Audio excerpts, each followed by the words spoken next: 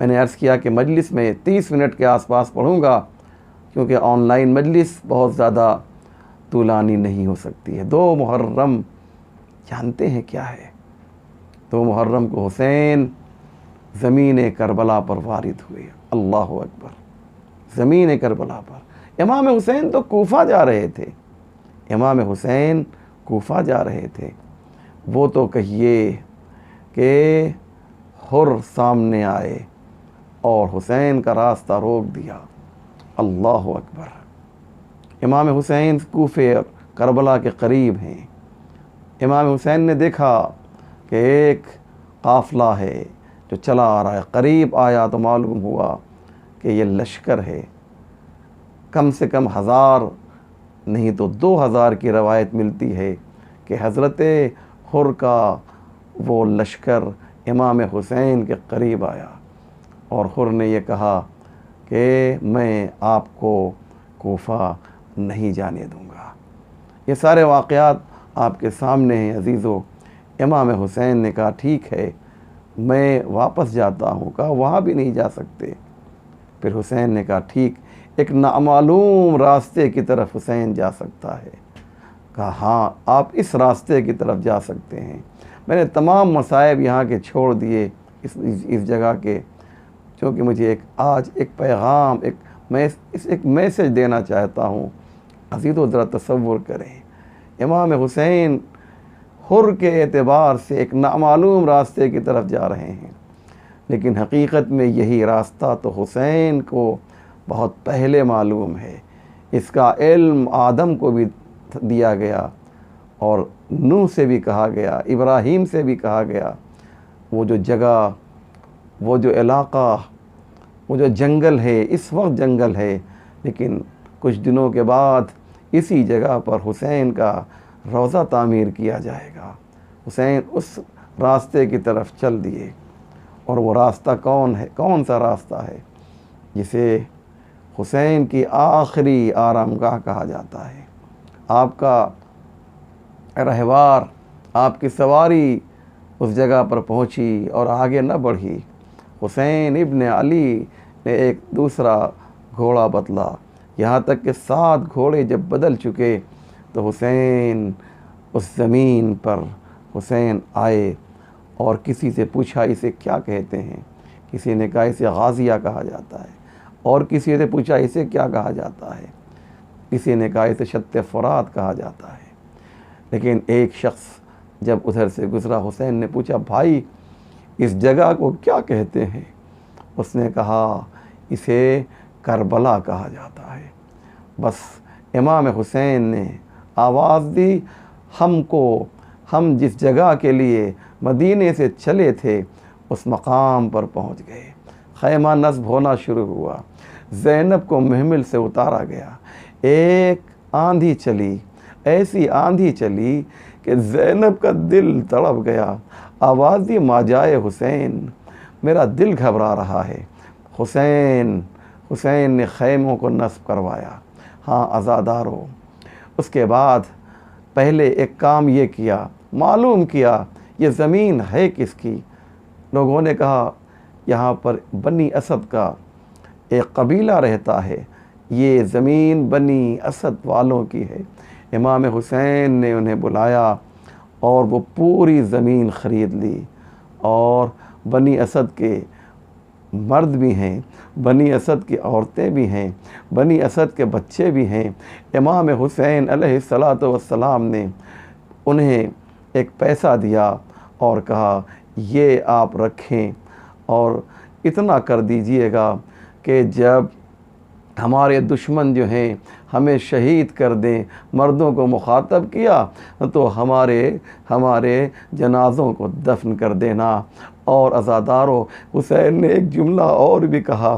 اب آپ اندازہ لگائیں امام حسین کو آپ سے کتنی محبت ہے، آپ کی کتنی فکر ہے۔ ایک جملہ اور کہا دیکھو جب کوئی ہماری قبر کی زیارت کرنے کے لیے آئے تو اسے 3 دن اپنا مہمان رکھنا، اجرکم علی اللہ۔ ہاں عزادارو، عزاداروں اس کے بعد امام حسین علیہ السلام عورتوں کی طرف مخاطب ہوئے، بنی اسد کی عورتوں کی طرف مخاطب ہوئے اور ان سے کہا دیکھو اگر تمہارے مرد جو ہیں خوف کی وجہ سے ہمارے جنازوں کو دفن نہ کریں تو تم انہیں غیرت دلا کر ہمارے جنازے کو دفن کر دینا۔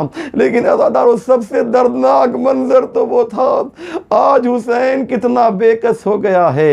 ہاں عزاداروں سب سے دردناک منظر وہ تھا کہ امام حسین علیہ السلام نے بچوں کو مخاطب کیا اور کہا دیکھو اگر تمہارے والدین ہمارے جنازوں کو دفن نہ کریں تو تم کھیلتے کھیلتے آنا، ایک مشت خاک ہمارے جنازے پر ڈال دینا۔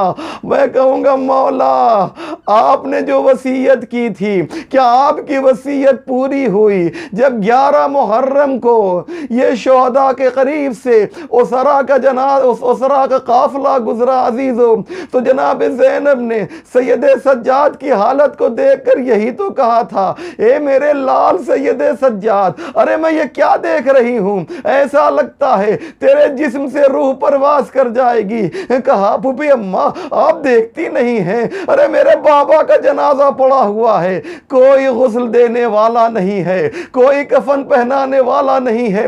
بس سید سجاد کو مطمئن کرنے کے لیے زینب نے ایک مرتبہ مدینے کا رخ کیا، آواز دی اے نانا جان صلی علیکہ ملیکۃ السماء، اے نانا جان آپ جب دنیا سے گئے تھے تو آپ کے جنازے پر ملائکہ نے نماز پڑھی تھی، وَهَذَا حُسَيْنٌ مُرَمَّلٌ بِالدَّمَاء مُقَطَّعَةُ الْأَعْضَاء، یہ آپ کا حسین ہے کہ جس کا جنازہ پڑا ہوا ہے، لاش کے ٹکڑے ٹکڑے کر دیے ہیں، کوئی غسل دینے والا نہیں۔